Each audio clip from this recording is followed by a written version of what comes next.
The new platinum voice of talk radio is Longino, host of Talk with Taj. Log on at www.talkwithtaj.com. Hey everybody, it's your girl Kelly Price. What's up, world? This your boy Chaney from The Wire. Hey everyone, I'm Gloria Govan. Yo, it's your boy Joe Star. And you are listening to Talk with Taj. The Talk with Taj show. With the Talk with Taj show. Caught me on the Talk with Taj show. Keep it locked. What's up, everybody? Welcome to another edition, a special edition of the Talk with Taj show. Today, we have a very special guest on the line. You know him from the HBO's hit drama series, The Wire. Trey Chaney, everybody. Welcome to the show, Trey. Yo, man, I'm honored, man. What's up with you, man? Thanks so much for having me on. Man, I appreciate you taking some time out to speak with us, man. You have a lot going on, and I want the people to know exactly what you're doing, what you've been doing since The Wire. Most of us know you from as Pooh from the HBO's The Wire, of course. But for those who don't know you, give the people a little bit of your background. Well, yeah, man, like you said in the beginning, man, you know, a lot of people, they know me as the character Pooh from the HBO series The Wire. You know, I started in this entertainment business at a very young age, the age of 8 years old, as an R&B and hip-hop dancer. And I'm talking about, like, I got, like, pictures of me and Big Daddy Kane, like when I was, you know, like 8 years old holding up money at the Apollo Theater. I had a chance to win Apollo, like, you know, 4 or 5 times at that young age. You know, the footage is all over YouTube. But, you know, as my career continued as a dancer, man, you know, from the age of 8, I always knew that I wanted to definitely get into the field of acting, you know, and also music. You know, I guess anything dealing with just entertainment, period, you know. So what I did was, you know, I made sure, you know, my parents, well, they made sure that I definitely had my education on point. And, you know, I made it through school. I made it through, you know, high school, graduated from 12th grade, you know. And once that took place, I said, you know, well, I'm old enough now to go out here and, you know, see about submitting some pictures and resumes to some different casting agencies, you know, because like I said, I always wanted to, you know, just be in the field of acting. And, you know, I hooked up with a talent agency here in D.C. That's where I'm from. I'm from D.C., you know what I'm saying? So I hooked up with this young lady named Linda Townsend, and I sent her, you know, some pictures and resumes that just dealt with me as a dancer. But she was like, you know, I only specialize in acting, which was, you know, something that I wanted to get into right up my alley. So she said, what I'm going to do is submit, you know, your picture and your dance history to, like, a casting agency named Pat Moran and Associates. So, you know, Linda Townsend, man, she actually, you know, she said, okay, well, your resume consists of, you know, your dancing career, but, you know, she submits for acting jobs. So she submitted me to a casting agency by the name of Pat Moran and Associates, and she was like, you know, this agency is casting for an HBO series called The Wire. And, you know, they think that you got the look, you know, maybe you could come read. So, you know, my first time ever reading for a acting job ever was in 2001 for The Wire. Like, that was my first acting job ever. So I read for that.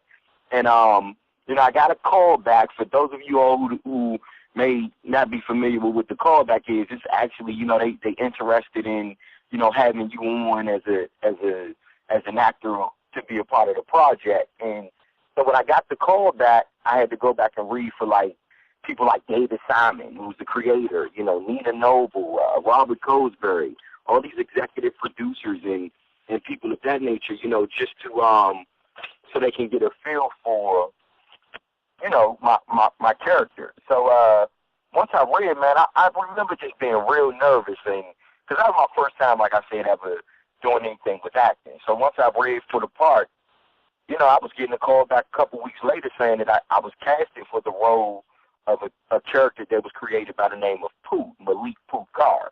And, man, I guess you could say the rest is just history. You know, I didn't know what I was a part of the first season, but after that first season and after we, you know, struck HBO and got that national attention, it was like then I started, you know, really taking acting, like, super serious. You know, I took a couple of classes with, you know, the Tasha Smith acting workshop. You know, I did a couple of, you know, different courses just around the area, like workshops and drama. And I just started perfecting my craft, man. And like I said, the rest is just history, you know? you say you started acting at 18, and you was also at in the Apollo as a young teen. Tell us about that experience being so young, and everybody knows the Apollo's no joke, man. You would get booed off the building. And everybody knows Apollo is no joke. So, I mean, were you nervous, and how did you overcome that adversity and the knowing the history of the Apollo? How was that very first time experience for you? You know what, man? I come from a family, like my parents, my uncles, my aunts, cousins. I was brought up in a household where they loved to entertain, and nobody was shy. You know what I'm saying? So I guess being born into a family like that, and then my uncles and my father taking the chance to say, well, maybe this kid he'll get up and perform anywhere. And this was when I was around 5, 6 years old. So I guess once I got a little older, like 7, 8 years old, they were like, well, let's submit you for some gigs. So I was kind of, I never was shy. I can't never say I was ever shy. Being so young, of course you get nervous. You know what I'm saying? But at the same time, I think me wanting to prove so much that I could perform and I can hang with the adults in that type of realm or that type of category of entertainment, I said, why not just give it a shot? And that kind of overcame me being nervous. And man, Apollo, yeah, it was definitely rough. I used to see people get booed like they went on before me, and I'm like, and another thing, just because I was a kid, that didn't matter. I mean, they had me up there with the big dogs, man. I remember I was like the only kid for those years, being up there, and it was just a great experience, and it taught me a lot. It taught me how to, perform in front of the camera. It taught me how to have that visibility and how to have that stage presence with anything that I did. So, yeah, it was some nerves there. I was a little nervous, but at the same time, it was me trying to really, set an example and prove a point as a young person. We know that you mentioned The Wire was it almost sounded like it wasn't even a challenge when you casted for it, because you cast it, they called you back, and usually people don't always get it on the first gig, on the first major opportunity like that, but you were able to seize the moment. What was your initial reaction when they called you back and you found out you were going to be on the show? Man, my initial reaction when they called me back was like, I was very stunned and surprised, because like I said, I had already had a background of just, being able to remember lines and stuff like that just from me being 8 years old and having to remember, routines and songs and different things of that nature. But for that to be my first time ever auditioning for a television show, which I had no idea how big it was going to get, it was, real surprising. I was just like, wow, I can't believe I did it. I can't thank nobody but God when it comes to me landing that type of role. And, when I got the call, of course, my whole family was excited, even though, I keep stressing the point of none of us knowing, what this was or how long I was going to be signed. Just being casted for it, like I said, it was just like an element of surprise. And I was like, yo, graduate from Fordsville High School, right when I'm getting ready to go to college, I get a call to audition for a show, and then I get casted for it. So it was sort of like me, being thrown right into the business. You know what I'm saying? It was like being forced right into, okay, if you don't know now, you're going to have to figure it out and you're going to have to learn, Your first experience on The Wire, the very first episode, tell us about this. Yeah, I know that had to be quite an experience for your very first episode of a major network. Yeah. And on a major show like that. So what was the first episode like? Then tell us about your overall experience on the show and how you grew as an actor.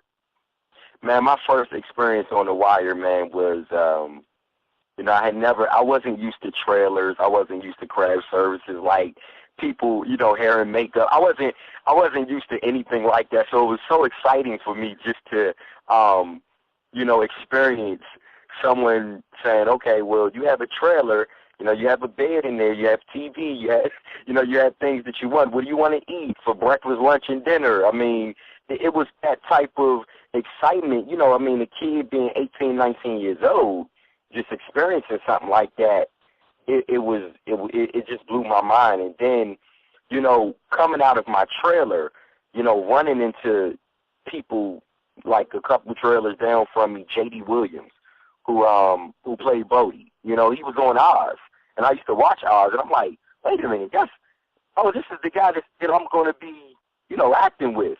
And then running into people like Wood Harris, who, you know, played in Above the Rim, and you know, he was, you know, he starred in movies with Tupac. It was just like, whoa. And then one last person, Wendell Pierce. I mean, just watching him on Waiting to Exhale maybe the night before, and then being like, yo, I'm actually, I got lines with this dude. You know what I'm saying? So it was that type of experience. Like, and one thing I can say, man, every single last cast member on that show, and I'm sure if they were listening right now, they would all agree, everybody was like family. Nobody, I mean, even though that was my first time, I had heard horror stories about being on sets with people that had these egos and different things of that nature, but every single person like treated me like a little brother.